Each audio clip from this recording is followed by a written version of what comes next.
Okay, this video is does reverse evolution explain cancer? So we're going to talk about the reverse evolution theory of cancer.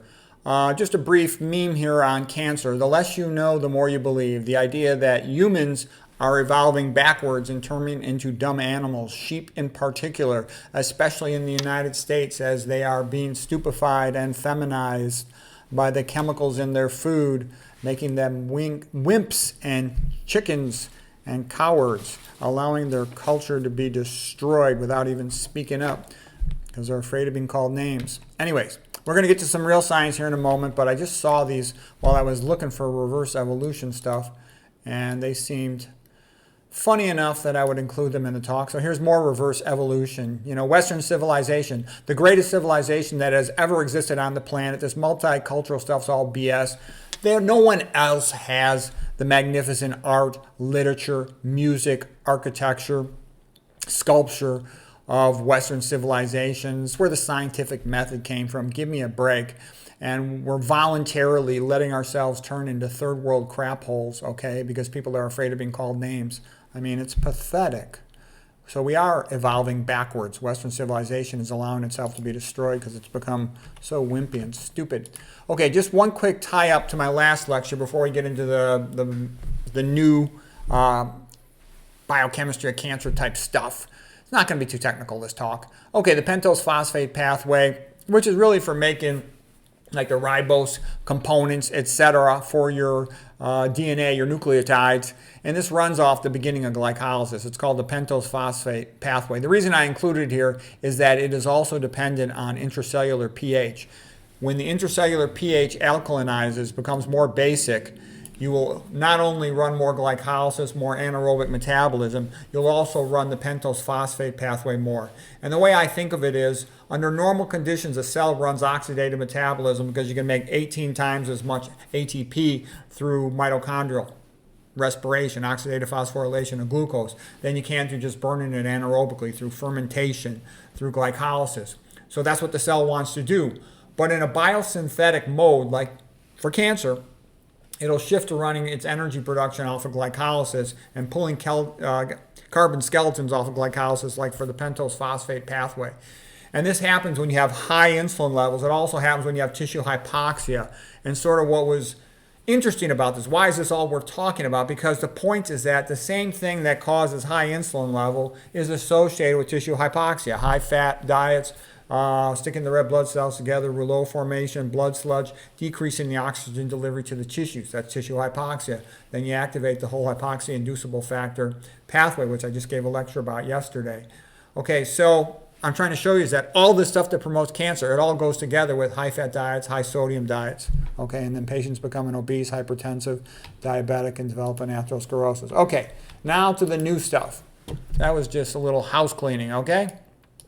Now we're going to talk about this new paper. And basically, I've actually been talking about this for a long time, but it's nice to see it in a paper. And they got some good vocabulary for us.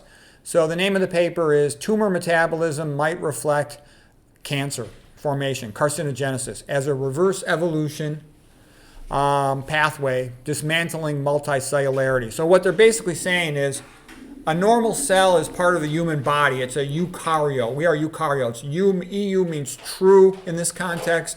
Karyote means nut or nucleus, so with a regular nucleus. But the unique thing about multicellular organisms is that their cells have mitochondria, allowing tremendous production of energy, 18 times more than anaerobic glycolysis can produce. And because of all that extra energy, they can do a lot more. It's kind of like our civilization. It can do a lot more when it can burn fossil fuels for energy, okay? All right, so anyways, what they're saying is happening is the cell basically is hypoxic. And it says, you know what, I can no longer do my job as a team player, as part of this human. Like, let's say you're a liver cell. A liver cell's got a lot of work to do. It has to detoxify chemicals in the blood. It has to make the bile and excrete the bile. It has to send some toxins into the bile. It has to maintain blood glucose levels. It has to store glycogen. It stores iron. It does a lot of stuff. So it needs tons of ATP. However, if the liver becomes hypoxic due to scarring, due to cirrhosis, hepatitis, and all that stuff, the liver cell might not get enough oxygen to function.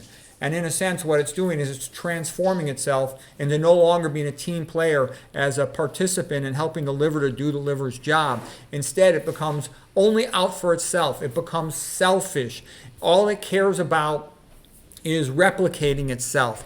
So what they're describing this as in this paper as the once liver cell is now going in through reverse evolution to become a primitive structure like a bacteria, and all it'll care about is replication. So instead of being a human cell running on oxygen metabolism, it becomes like an anaerobic bacteria. And I've explained this in all my previous lectures why cells can do that. They all have the DNA to do that. You know, the surprise is they don't do it more often. Our immune system is very good at keeping cancer cells in check. Okay, so it's pretty interesting terminology. When you have high insulin levels, they bind to the receptors on the plasma membrane of the cell, and they actually cause it, surprisingly, to pump acid into the extracellular space. It's called the interstitial space, extracellular matrix. And as they pump acid out of the cell essentially becomes more alkaline, more basic. And as the cell becomes more alkaline, more basic, it then shifts to anaerobic metabolism. Okay? All these things go together. And that's another point that I'm making is that, you know, everybody's taught the SMT, you know, for understanding cancer. But that's not the somatic mutation theory, but that's not really what I think is going on. It's the metabolic theory of cancer just rings true in numerous ways. It's so much better way to explain cancer. That basically a cell has to adjust to hypoxia. And the way it adjusts to hypoxia, when it doesn't have oxygen to produce energy, is it switches to making energy without oxygen. Okay, it's not rocket science. And that isn't one mutation. It's an entire new way of life. And I like the way they described it in this paper, is that evolution is going backwards. The cell is now going to rely on methods to survive like other living creatures did before oxygen was available. Okay, and it's going to briefly mention all kinds of fancy words in the context of cancer metabolism, like the Warburg effect, the reverse Warburg effect, cancer cannibalism, cancer lactate symbiosis. You don't really need to know all those words. What you need to know, though, is this idea of instead of being a team player as part of an organelle in the human body, it goes backwards and becomes like a bacteria, an anaerobic bacteria, only out for itself. It's kind of like, you know, that Johnny Paycheck song, take this job and shove it. I ain't working here no more. I don't want to be a liver cell, a pancreas cell, a colon cell, a lung cell. I want to just replicate out of control and go wherever I can find a place to live, okay? So, actually, let me see one last thing here. Okay, we covered that. Here's one image from the paper. They just talk about multicellularity as a sign of higher evolution, cooperation, like people behaving and being nice to each other, running on oxygen metabolism, aerobic, team player, human cells, okay? But cancer is a facultative anaerobe, selfish, only wants to replicate. So anyways, I thought this was kind of interesting and funny, this vocabulary, dismantling of multicellularity. And that's basically all I had. I hope you found that interesting, reversing evolution as a cause of cancer.